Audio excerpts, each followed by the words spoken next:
Good afternoon, friends. You are most welcome to Civil Affairs channel. Today we are going to discuss social anthropology by MAAN, and our topic is Comparative Ethnography MANE003. Subtopic is marriage.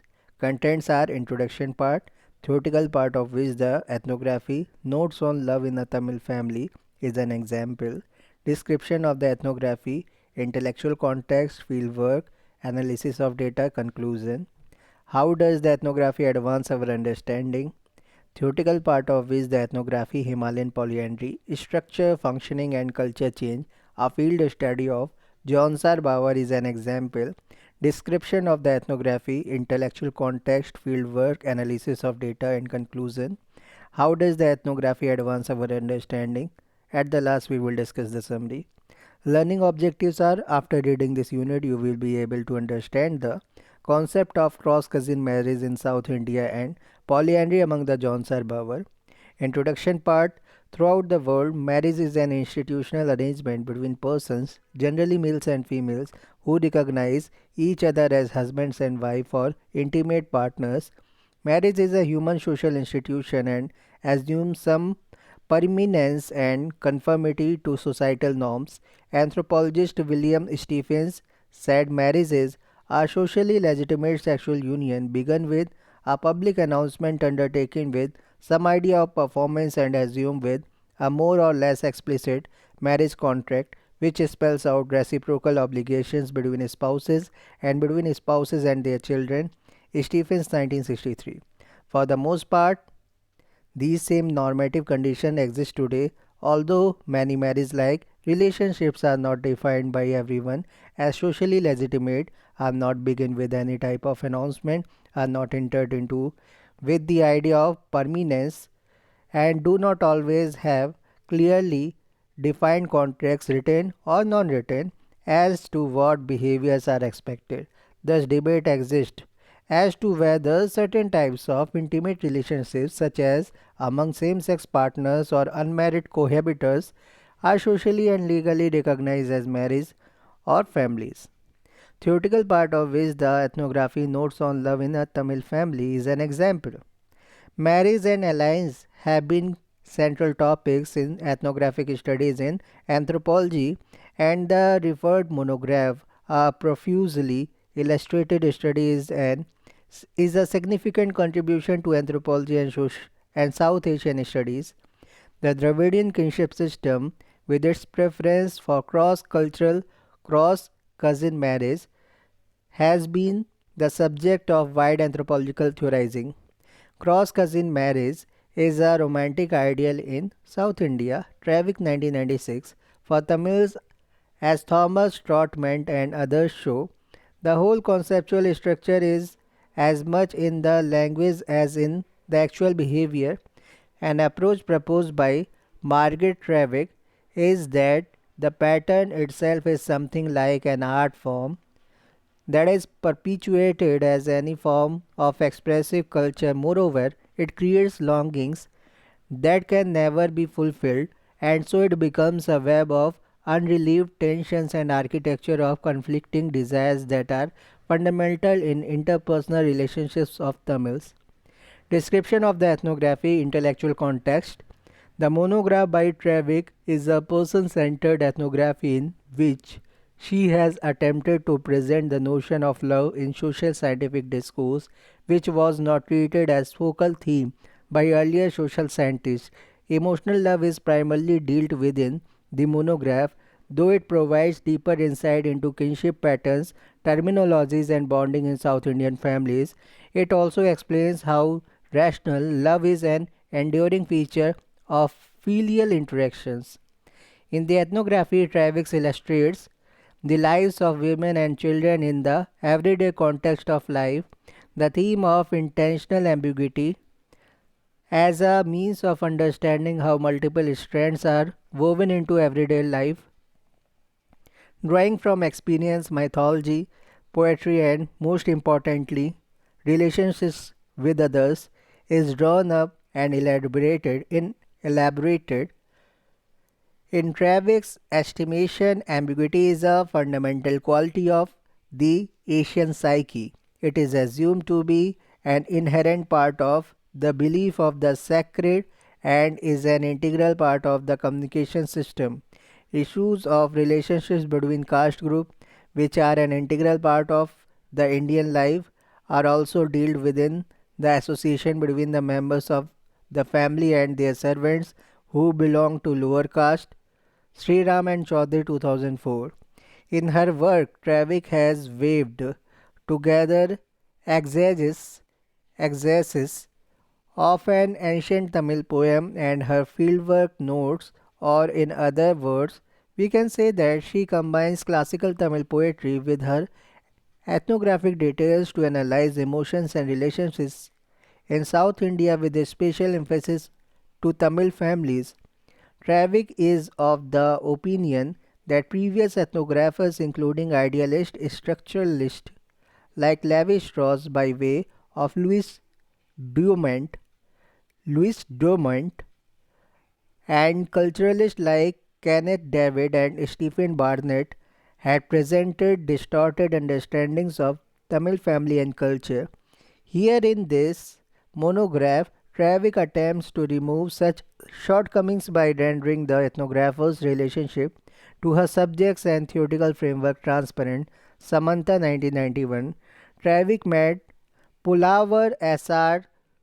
Thamoziar, known as Ayya in the ethnography, accidentally, who was a Tamil scholar engaged in lecturing mass about Saiva literature. He introduced Travick to the epic poem Tirukkovayar by Manikavakar. Manikavakar. Kakar. It was a love poem replete with metonymy and metaphor. While Travick was involved in translating the epic, she met the various members of Thamozia's Ayya extended family, whose members acted as the subjects for her study. She lived for a long time in the midst of this extended South Indian family and sought to understand the multiple and mutually shared expressions of Anpu, what in English we call love, often enveloping the author herself, changing her as she inevitably changed her host. This family performed before the anthropologist's eye the meaning of Anpu through poetry and conversation, through the not always gentle raising of children, through the weaving of kinship tapestries, through erotic exchanges among women, among men, and across the great sexual boundary. Travick explains that the first things this book is about is the way that India both exceeds and shatters Western expectations. Of course, there are the stereotypes. India is more spiritual than the West, its people impoverished, non materialistic, fallistic, and otherworldly. Its society is structured according to a rigid caste hierarchy, its women repressed and submissive, its villagers tradition bound and past oriented, their behavior ordered by rituals and constrained by rules of purity and pollution. The remaining chapters of this book are about exactly what the title says: love in a Tamil family, the family of the man who taught the poem. These chapters describe different aspects of Tamil family life that touch upon love, kinship, organization, child rearing, sexual relations, habits of speaking, rules of behaviors. Travick attempts to highlight those anecdotes focusing upon Anpu's expression, which are originally baffling for the Western ethnographer and her readers. A mother's cruel provocation of her 2-year-old to tears, for instance, then by unpacking her informant's understandings of the ideal form and expressions of Anpu, Traffic renders legible those baffling anecdotes of a suddenly less alien culture. A mother's love expressed through cruelty could be viewed as sowing the seeds for the child's future happiness. This study of Anpu or love offers extraordinary insight into how familial relationships in South India are expressed and experienced. Her highly original study of an extended family establishes the ideology of love as central to interpreting the tensions and shifting balances between generations and genders, demonstrating remarkable ease with a range of topics in South Indian scholarship. She shows how Anpu illuminates patterns in Tamil poetics, theology, ritual life, cross cousin marriage, and the raising of the children. The book's engaging style intertwines vivid description, self disclosure and questioning, and critical analysis of earlier theory. Traffic represents or presents an understanding of culture as performed or constructed in the interaction between the informant and the anthropologist, a refreshing addition to the current critiques on ethnography. She skillfully weaves many strands into a poetic text. Scholars familiar with South Asia will perhaps respond differently to the multiple levels of the book, but all will admire its courage and intelligence. Margaret Travick treats the most powerful of all emotions, love with humanity, in the introduction of Divine Passions on the social construction of emotion in India. Lynch 1990 refers to Travick's works as being a double dialogue. Travick 1990 at one level, an ongoing dialogue with the family is taking place. At a more crucial level, Travick is in dialogue with herself, trying to explicate, analyze, and elucidate the dialogues with the family.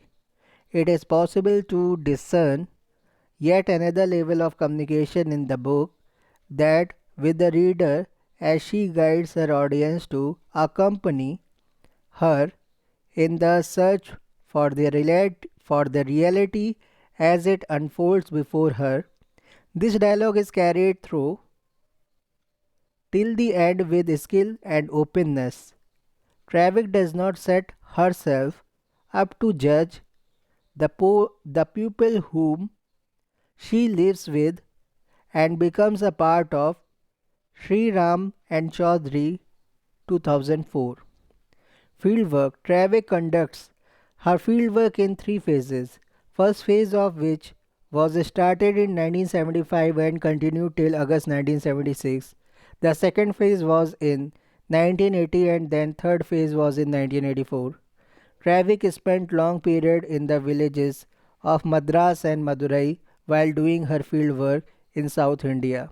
The merits of the work are: this work by a women anthropologist avowedly feminist in that it deals with the particular, the private, the affective, and the domestic, and because it considers the relations between males and females and children's experience of these relations to be largely constitutive of the social order.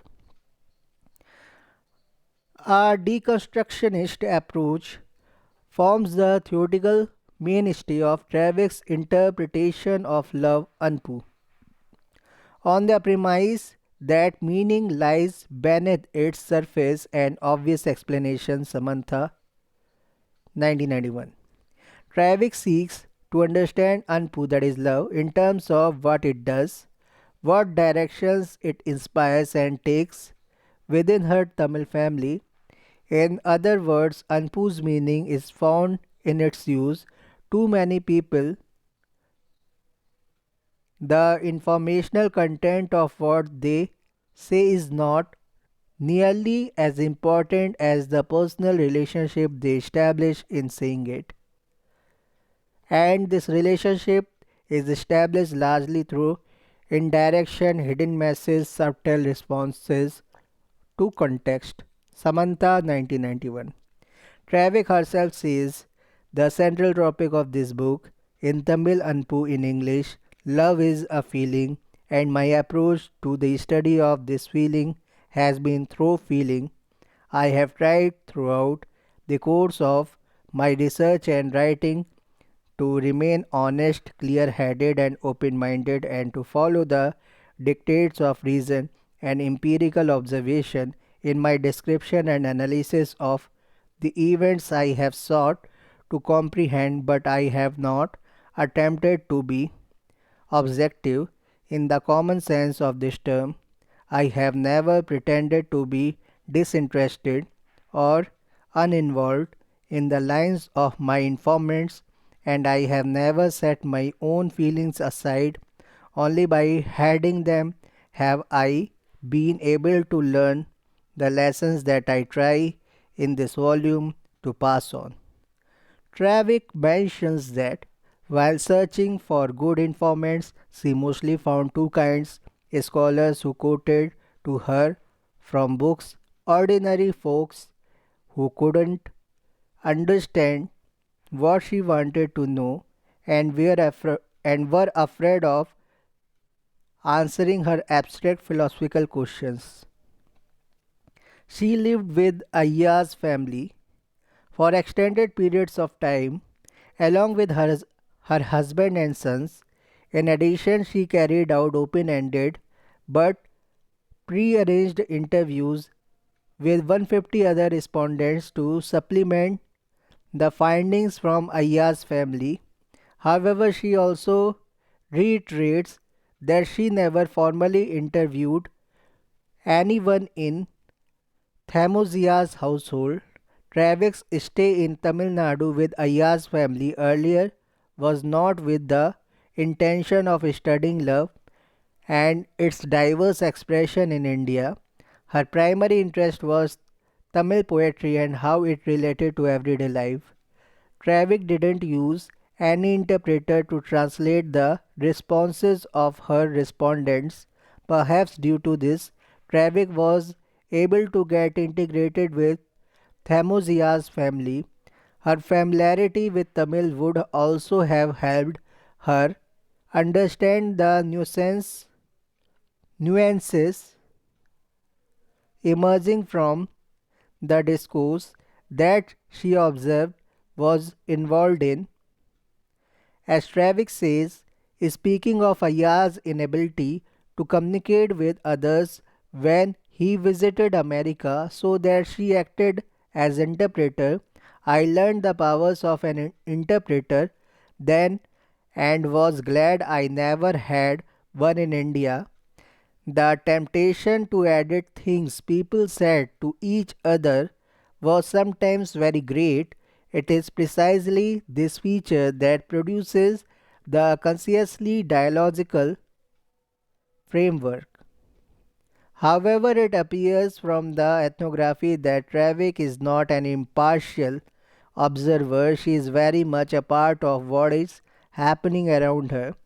Also, an important feature of Travik's ethnography is that she enters into a dialogical relationship with her subjects. Her subjects are not merely informants but people on an equal footing from whom researchers can also learn.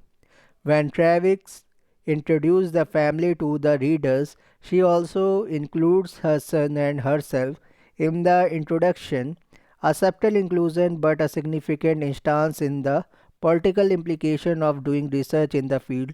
This is another thread that is woven in the rendering of her story, the balancing of her position as an obvious outsider who has chosen to mediate the social distance between herself and her field to become closer to the people whose lives she unpacks for the world. As a participant observer, Travik attempted to use tape recorder in order to record natural conversations but often found it very difficult. However, she was successful in recording songs sung by laborers who were considered untouchables. Analysis of data. The important feature of Tamil society is that Tamils organize their families and larger kin groups into pattern systems. Travick is of the view that several Western scholars have studied such kinship patterns in one way or another. Few explain these abstract patterns just as such as patterns without ever having to deal with real people. Others explain such patterns believing that South Indian people create such patterns because they perform some necessary social functions and they may be understood as objects of artistic appreciation. In the words of Trave, kinship organization is as much a matter of feeling as it is of thinking, or it is as much a matter of affect and free from aesthetic as it is a matter of cognition and social regulation. Also, there exists continuity between abstract patterns of kinship organization and lived reality of actual people on the ground. Travick 1996. In the words of Travick, kinship organization is as much a matter of the feeling as it is of thinking, or it is as much a matter of affect and free from aesthetics as it is a matter of cognition and social regulation. Also, there exists continuity between abstract patterns of kinship organization and lived reality of actual people on the ground. Traffic 1996. In South Indian kinship system, preferred or prescribed cross cousin marriages are found. A man can marry a woman in the category of his father's sister's daughter, FZZ, FZD, that is father's sister's daughter, FZD, patrilateral cross cousin marriage. Second is a man can marry mother's brother's daughter, MBD, mother's brother's daughter, matrilateral cross cousin marriage. In a few cases, a man can marry his own sister's daughter. In other words, we can say matrilateral cross cousin marriages are approved and are found in higher frequency, but patrilateral cross cousin marriages are in very less frequency and are disapproved. The Dravidian kinship terminology varies from region to region, but within a given region the terminology is same irrespective of above mentioned variants of marriage systems. An important feature of Dravidian kinship terminology is that its overall semantic structure is uniform throughout South India. Such uniformity or shared semantic structure strongly suggests an ideal system of bilateral cross-cousin marriage, that is, two men exchanges sisters, their sons also exchange sisters, and so on down through the generations, so that the mother's brother's daughter and father's sister's daughter are the same person. Travick 1996 is of the opinion that real life, of course, seldom if ever matches this ideal. She further opines that in Dravidian kinship, three levels of ideal versus reality exist. First is level A is a bilateral marriage ideal indicated by the Dravidian terminology itself. Level B is preferred marriage pattern of any group which is usually unilateral and only partially fulfills the conditions set by level A. Level C is a set of actual marriages which take place. Another important feature of Tamil kinship is that without departing from the fundamental pattern of cross cousin marriage, a particular kindred group, Vakaiyara, may opt for matrilateral or patrilateral marriage, patrilocal or matrilocal residence. Her matrilateral and patrilocal marriages, marriages contribute to the solidarity of male and female patrilines by allowing all the members of a patriline to remain together within a single household but become dispersed over separate households. Matrilateral and matrilocal marriages allow for the continuity within a single household of male and female matrilines, but patrilines are spatially dispersed. Approaches to the study of cross cousin marriages in South India. The functionalist explanation asserts that the practice of cross cousin marriages fulfills some social functions or human desire and contributes to individual or societal wholeness. For South Indians, the principle of Kanyadana is much like the notion of transubstantiation.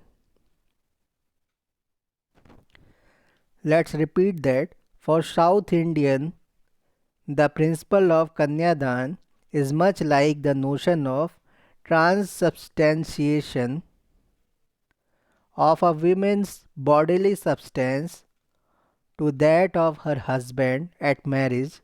Both principles align Southern praxis with Northern ideology, but at the same time eschew Southern praxis in a certain direction. Both principles justify a complete severance of ties between a woman and her natal family at the time of women's marriage. Both principles also justify the complete subordination of a married woman to her husband and her family or his family. Traffic 1996. The continuity of a kinship strategy such as cross-cousin marriage may be attributed to a dynamic of unresolved tensions and unfulfilled desires as much as to the fulfillment of some functions or the resolution of some conflict. Second, we can see kinship strategies as played out from the emotional habits acquired in early childhood within the domestic family. Traffic 1996. The purpose of getting married, according to the village man, was to have offering. Here's Variku. These were people who would carry on the lineage, take care of one in one's old age, work the land that one passed on to them, and see that one was properly buried and remembered in yearly rites after one died. Daughters, however much one cared for them, could not contribute to one's continuity in this way. They stay with you for 10 years and then they are gone, said a number of fathers. Ironically, the consensus among both male and female parents was that daughters were more loving than sons. If there was any difference at all among them along these directions or dimensions, daughters would welcome their father into the house. They would ask, "Have you eaten?" Sons would just say, "Oh, it's you." Traffic 1996. In Tamil marriages, in life it is the girl who is most likely to be separated from her mother, especially while still a child, because marriage is normally very local and girls are younger than boys when they marry. Not only she when she is still a child, but when she is a mother or even a grandmother herself, a woman may still make visits to her natal home seeking her mother. Thus, it happened that one young woman married to her mother's brother come to the town of her birth to visit her mother, only to find that their paths had crossed on the way. Traffic 1996. Another feature is that patrilocal marriages contributes to the community of the patriline, but it uses a break in the continuity of the matriline, and this break is felt especially keenly by the daughter who is cut off, albeit only albeit only partially and temporarily, not only from the mother but from the entire natal home and family. The mother stays in the place she was, and she may have other children to console her, but the daughter has no other mothers, so a daughter may feel herself to be shattered by her marriage.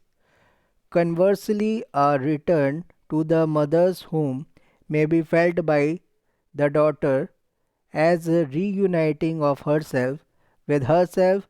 Surely the break in continuity with the mother is one meaning of the several major myths about females shattered or dismembered as a consequence of marriage of the allied actions of males. Traffic 1996.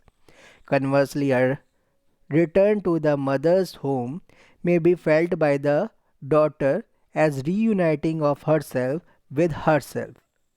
Surely the break in continuity with the mother is one meaning of the several major myths about female shattered or dismembered as a consequence of marriage of the allied actions of males. Traffic 1996. In most of Tamil Nadu, however, brother-sister tie is neither clearly severed at marriage, nor is its emotional priority over other ties translated into social priority.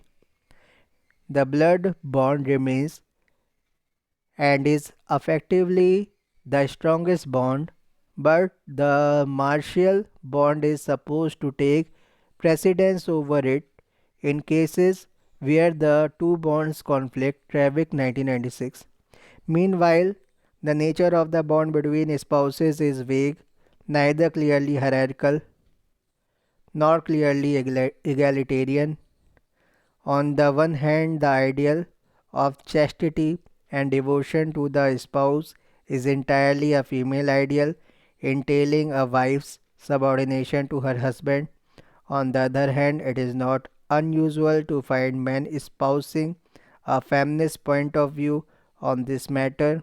So, for example, one old man advising a young man on his imminent marriage told him, think that a goddess is entering your home. On the level of technology, either the male or the female may be regarded as superior depending upon who is talking and under what circumstances. In practice, an egalitarian household policy appears to be common. When Traffic asks villagers about decision making authority in their households, more than half of both males and females said that husbands and wife made them together. Traffic 1996. Within the household as well as in the domain of paid labor, there was a strong spirit of rivalry between many women and their husbands. Wives would not automatically accept submission, neither would their husbands. Neither was it easy for wives nor husbands to keep out of each other's way, sharing a household as they did. Consequently, they their relationships was often disputatious. Nevertheless, at all levels of society, lifelong monogamy and fidelity to the spouse were the ideal, though some honored this rule in the breach more than did others. Even among members of untouchable caste, who are often reported to be more lax than higher caste as regards marriage rules, divorce was not easy. When a one young pariah woman whose husband had deserted her and her children was asked why she did not divorce him and remarry, she replied, it would bring down the caste.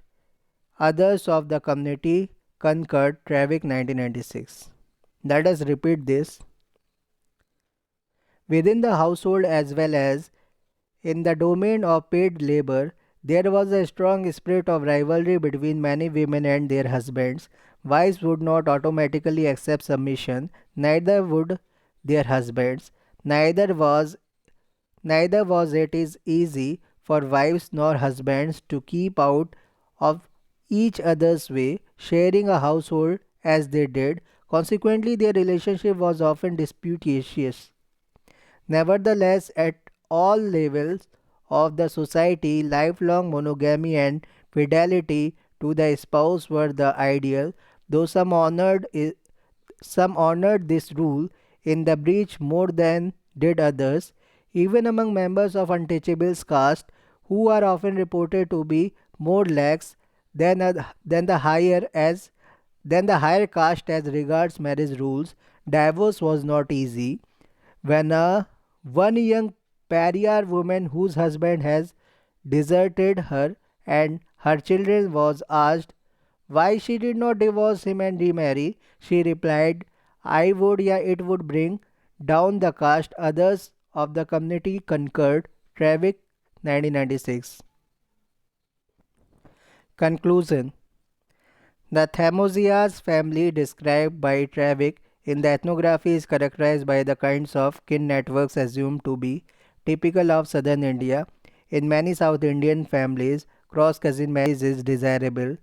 This further means that the position of the bride on entry into the family is not as a stranger as occurs in North Indian families where this form of marriage is not permitted. Thus, relationships within a marriage are likely to carry the resonance of earlier comfortable relationships within the natal family. While there is a social sanction for cross cousin marriage, data from actual marriages show that the incidence of such marriages is low. Trotman, 1981. The phenomena of mirroring or twinning, patterns of complementarity, dynamic unions, connections between Tamil myths and everyday life, sequential contrast, phenomenon of projection or introjections are some important principles which help in maintaining cultural unity and sameness. Travick indicates that these are certain operating principles functioning towards the solidarity of the family. Travick's methods, which can be seen as unconventional by some, can be of use in the study of families in a cultural context. She has used a certain amount of license in extrapolating from her observations to linkages in classical literature and applying her findings to everyday life. Intuition has played a part in her analysis. It requires courage and a great deal of conviction to use this method of studying a culture and, more importantly, of reporting that allows the reader to enter into a dialogical framework with the researcher and the respondents. Travick develops a theory of the importance of ambiguity in the life of the Indian and the Tamil in a particular. In Travick's estimation, ambiguity is a fundamental quality of the Asian psyche and it is assumed to be an inherent part of the belief of the sacred and is an integral part of the communication system. Also, an understanding of ambiguity is crucial to the understanding of the cultural system. Dynamic union is an integral part of the Dravidian cosmos as reflected in the kinship system and the conscious seeking for affinity as belonging. Travick makes connections between Tamil myths and everyday life. Just as in myths, events are viewed in sequence, never being seen at the same time to give a complete picture. Sri Raman Chaudhary, 2004. How does the ethnography advance our understanding? The ethnography Notes on Love in a Tamil Family is a fine contribution to critical theory. It looks at the aspect of marriage, family, and kinship from the perspective of a strong human emotion called love. Her method, which may be unconventional, is most appropriate for the study of emotions and sentiments that bind the family. Travick has contributed to the development of the indigenous theory of emotional expression. After that, we will discuss theoretical part of which the ethnography, Himalayan polyandry, structure, functioning, and culture change. A field study of John Bauer is an example. From 1937 until 1960, the late Professor D. N. Mazumdar and his students at Lucknow University worked intermittently among the residents of Jaunsar Bawar, a small region of the lower Himalayas in the northwest corner of the state of Uttarakhand, India. Thank you very much.